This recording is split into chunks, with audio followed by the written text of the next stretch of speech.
Hey, salut à tous, ici Ken. Alors pour commencer, je n'ai testé le jeu qu'en solo et pendant environ une quinzaine d'heures. Je vois déjà les commentaires en mode bou bou bou, t'as rien compris au jeu, faut d'abord finir le jeu sinon tu peux pas comprendre. Ou encore bou bou bou, faut jouer avec des gens, t'es trop bête. J'ai qu'une seule chose à répondre. Fâché. Ça me rappelle tellement les gens qui te harcèlent pour que tu regardes une série ou un animé avec pour argument mais t'inquiète pas, à partir de la saison 3 c'est trop bien. Hello there. Mais recentrons-nous sur ce qui nous intéresse, Enshrouded. Ouais, je sais qu'il fait partie des jeux hype du moment, et rien qu'au titre de la vidéo, je risque de mal me faire regarder. Mais je réitère, à date et à titre purement subjectif, je ne peux pas encore vous le recommander malgré qu'il soit majoritairement encensé. Donc si jamais vous avez trouvé un billet de 30 balles par terre et que vous hésitez encore entre ce jeu et au hasard un autre jeu hype du moment, bah je vous conseillerais plus d'aller lancer des balls. Mais avant de me cataloguer comme les grilles de service, je vais commencer à vous expliquer pourquoi en vous dévoilant ce que le gouvernement mondial vous cache. A l'instar de son concurrent, malgré les apparences, il coche beaucoup moins de cases du survival classique que du RPG. Il n'y a pas de système de faim ou de soif, pas de système de poids, pas de température, un environnement que je considère pas vraiment hostile, un cycle jour-nuit pas vraiment impactant, mis à part pour la visibilité, mais bon, dans le fond, si on n'attend pas une expérience de survie, ou alors vraiment très simplifiée, pour initier au genre, pourquoi pas. Le premier truc de base qui me fait vriller, c'est que dans un open world comme celui-là, on ne puisse pas grimper. Oui, les devs, ils ont mis des petits murs d'escalade à des endroits bien précis, mais pour un jeu basé sur l'exploration, c'est tellement frustrant. Comment tu veux te sentir libre d'explorer le monde quand tu es bloqué par le moindre mur qui fait plus d'un mètre? En tant que base building, tu dis, bon, j'ai posé des blocs sous mes pieds, mais non, toujours pas. Tu peux construire qu'à ta base, mais t'es sérieux là? Et le pire, c'est que plus tard, on te fait comprendre que tu vas avoir un grappin. Donc tu te dis, je vais pouvoir compenser ça en grappinant tel le chevalier noir de Gotham. Mais non, le grappin c'est comme pour l'escalade, c'est uniquement là où les devs veulent que tu l'utilises. Donc pour moi, ce sont des points de passage bien amenés, mais c'est l'équivalent de murs invisibles de zones qui se débloquent, pas des outils d'exploration. Du coup, ton meilleur outil pour accéder aux hauteurs, c'est le double saut. Quand tu l'auras débloqué, parce que oui, il y a un arbre de talent, mais ce n'est pas une compétence de base, donc il va falloir attendre de l'avoir. Certains considèrent que c'est game changer. Bah ouais, je suis d'accord.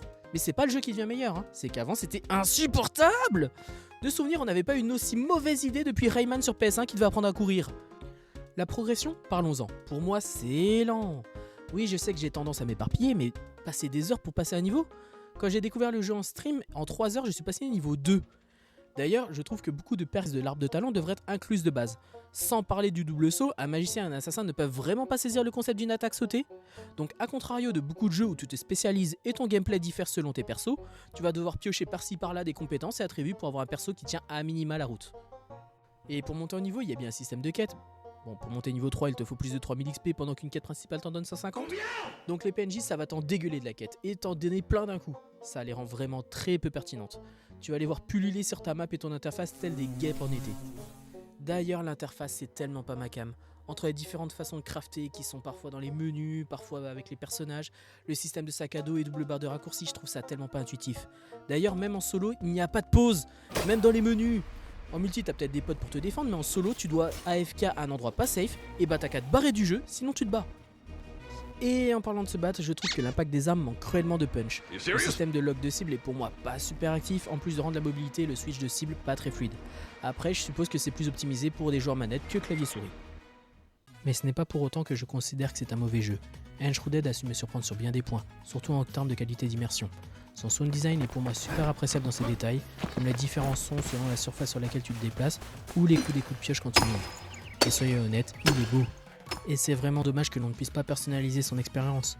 Oui, c'est de l'early access, mais le temps d'amener ses mises à jour, le jeu n'aura peut-être pas l'occasion de faire revenir les moins convaincus comme moi, avec finalement de grands risques de finir par prendre la poussière dans la bibliothèque Steam. N'oubliez pas que c'est mon expérience et que chaque joueur est différent, donc je peux parfaitement comprendre qu'il puisse trouver son public, mais dans l'état, je ne me le recommanderai pas pour moi, donc je ne peux pas vous le recommander sans y croire. Encore une fois, j'ai essayé de tout vous synthétiser au maximum pour faire un format compact. La liste est loin d'être exhaustive en positif comme en négatif. Merci d'avoir regardé cette vidéo, je suis curieux de savoir si vous avez tenté l'expérience et de savoir ce que vous en avez pensé. L'espace commentaire est là pour ça. N'hésitez pas à me suivre sur Twitch où on peut échanger et découvrir en direct. Gratifiez-moi d'un pouce bleu si vous avez apprécié cette vidéo et abonnez-vous pour rejoindre l'aventure. A la prochaine.